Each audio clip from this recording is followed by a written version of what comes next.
Welcome back, everyone. What's good? Chris again here from SoundFreqs. And today we're going to be taking a look at the patch called Bellicious. You can find that in the Trap Volume 2 collection. You can find that over at the SoundFreqs website or Loopmasters, your choice. And thank you in advance for the support. Chose Bellicious today to show off a couple of different things, and I think we can just jump right into this and talk about what those couple of things are as we encounter them. So first, let's just click over to the Attributes tab. As usual, this is where we like to start things. Here's where you can find a few bits of helpful information, like who made this sound.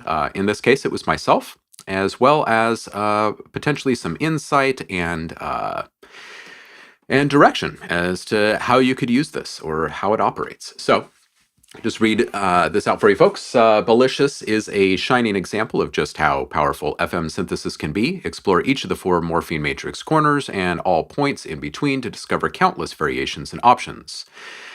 Apply aftertouch pressure for a subtle drunken pitch bend. You can easily reverse this by inverting the LFO to sine wave on the Mod tab. Okay, now that, for those of you who are not so synthesis inclined, might have sounded like a bunch of technical jargon gobbledygook that's rather intimidating and something that you might just want to pass on. And therefore just use the patch in its normal state. But I recommend you not do that. You do not run screaming, and you instead just dissect this bit for bit and work it out, because we try very hard to make sure that all of these things are easily accessible and doable by every single user out there. Okay, you do not need any programming chops for this. Okay, so let's take a look at this piece by piece. First of all, we're going to find whatever this is on the Mod tab, which is right here. We can see that. And what we're looking for is the LFO to sine wave, and we want to invert it. Okay, and what it's going to do is reverse a pitch bend effect, it looks like. Okay, so first, before we do anything, let's just play this sound a couple of times so you can hear what this sound actually is.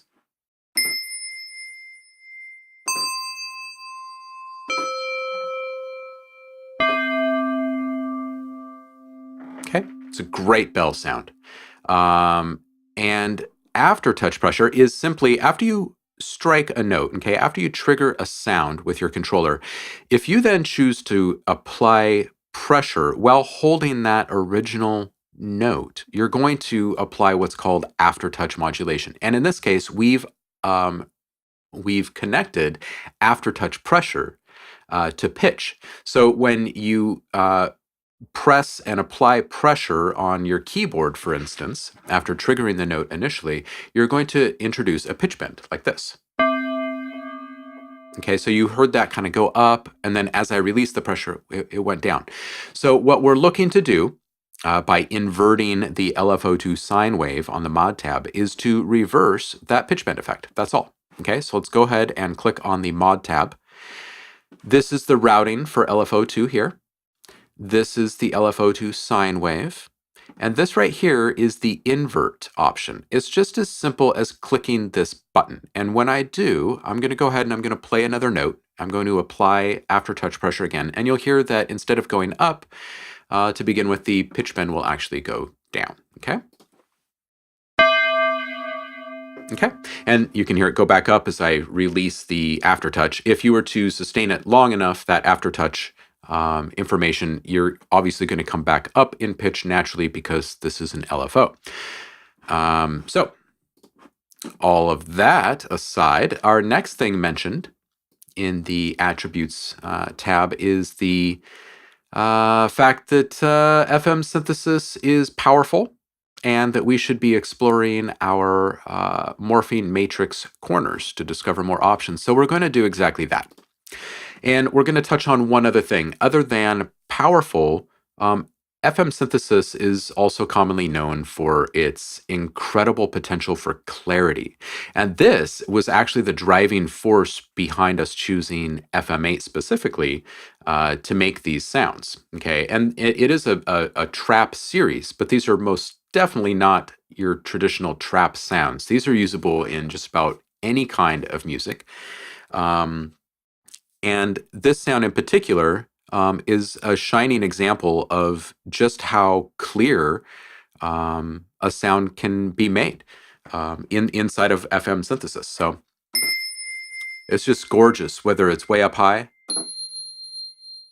mid-range, or down low. Okay, now my inspiration when I sat down to design this patch initially was, and you know, I'm a byproduct of the era, so bear with me here. But the inspiration was the bell that's heard at the beginning of the song "Thriller" by Michael Jackson. Okay, and I think I pretty much nailed this. It's pretty close anyway. So I stopped as soon as I got to that point, and then I started programming in your options. Okay, now your options for different types of overall timbre are right here in the morphing matrix. Okay, you can access them by dragging around this little square up here. Regardless of what tab you're operating in at any time, or you can just grab onto it down here. Okay, now when you're on the morphing matrix window, as we are right now, you can also introduce random seeding. Okay, and that's done just by sliding these sliders. Okay, and that this whole morphing matrix runs off of an XY axis, and you can stretch this out further horizontally or vertically, independent of one another. Okay. They are mutually exclusive, yet they operate in tandem. All right, so by default, your sound starts down here. Okay, and I think what I'll do is I program this very simple little riff here in MIDI, and I'm just going to hit play, and we'll kind of roll around the morphing matrix here, and then I'm just going to show you a couple of options that perhaps you may not consider on your own, and thus hopefully inspire you a bit to use this patch differently than you normally would. All right, so without further ado, here we go.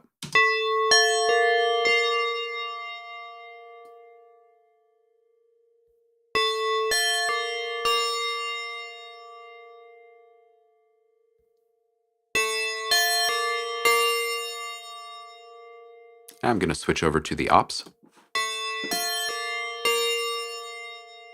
This way you can see the routing changes that happen.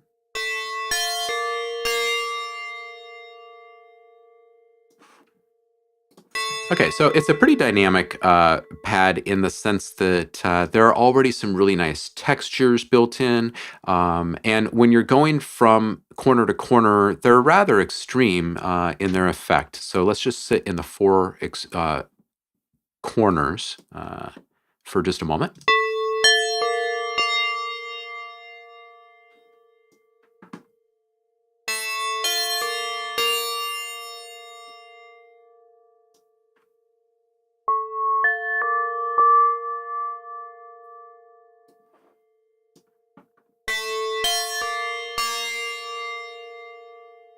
Okay, now of course there are a lot of things that come into play. Where you are on the scale, aftertouch pressure, velocity. Certainly plenty of things come into play as far as exposing various degrees of texture and timbre at each point in this morphing matrix. But on its own, these things don't necessarily seem, these options don't necessarily seem like the most relevant playable instrument. They more seem kind of like this one-shot opportunity. But that is absolutely not what was intended.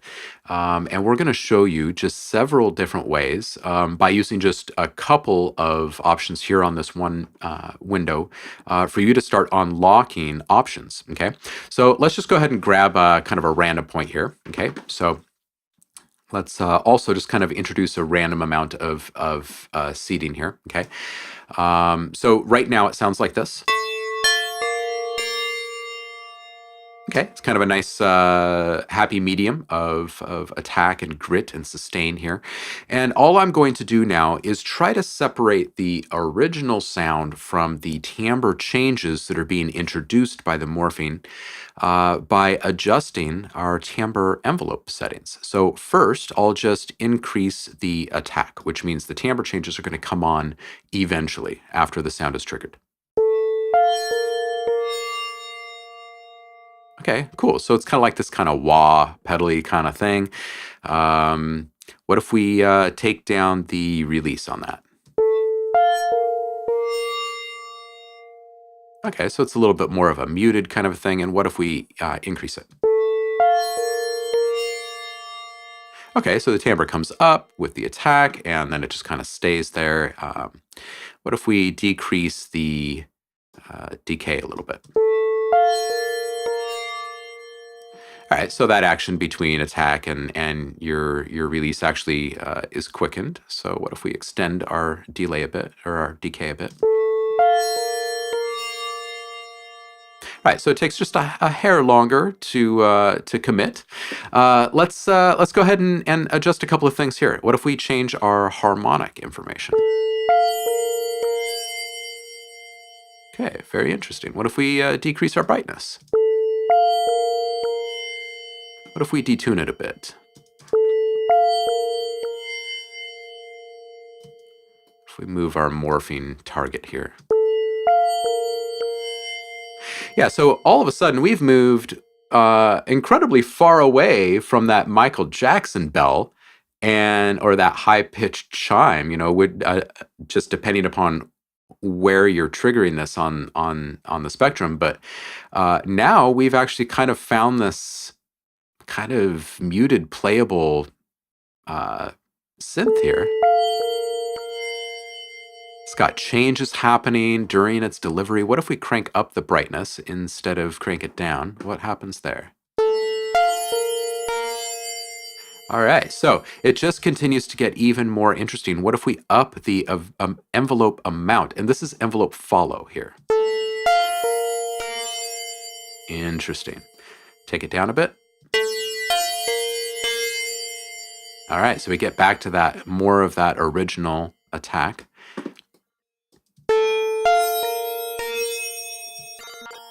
Very interesting stuff.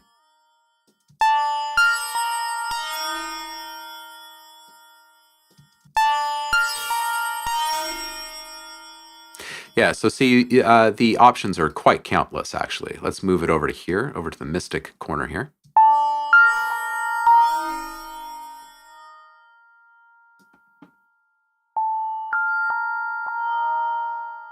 Oh, very interesting. So now we're kind of getting into the realm of maybe some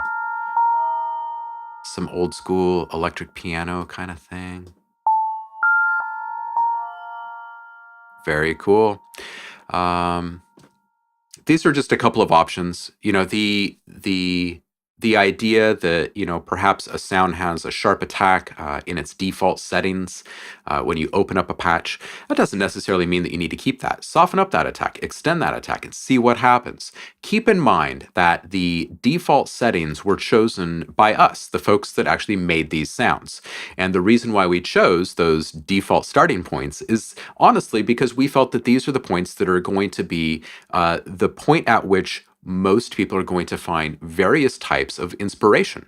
Okay, so we leave you wanting more from the very beginning. Instead of placing it at the most impressive point possible for delivery sake, instead, what we aim for is we want to trigger ideas and thoughts and inspiration in your head in relation to the music that you're making. It's a tricky thing to pull off. We think we've done pretty all right with that in this trap series. We'd love to hear what you think about it, and we'd also love to hear what you're doing with these sounds. So give a shout out next time you have a moment. Making songs with these sounds, let us know. We'd be happy to share them. As always, thanks for tuning in. We hope that you've enjoyed this one. Again, this patch is called Bellicious, and you can find that in the Trap Volume 2 pack over at the SoundFreqs store or Loopmaster's store. Choice is yours. Thanks again for the support, folks. We'll see you again soon. Thanks for tuning out. Cheers.